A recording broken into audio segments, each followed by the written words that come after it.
പോയവരെങ്കിലും കണ്ണുനീർ വാർത്ത് ഇരുന്നാൽ മാപ്പ് നമ്മൾ കേകിടും.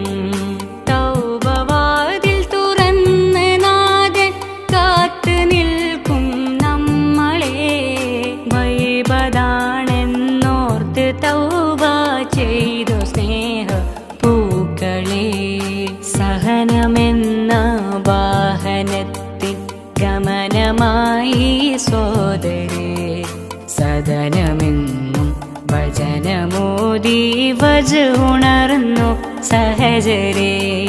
സൗമിനോളം ശ്രേഷ്ഠമായൊരു അമലുമില്ല ലോകരേ. സൗരഭം ആത്മാവിനേകി ശാന്തി നൽകും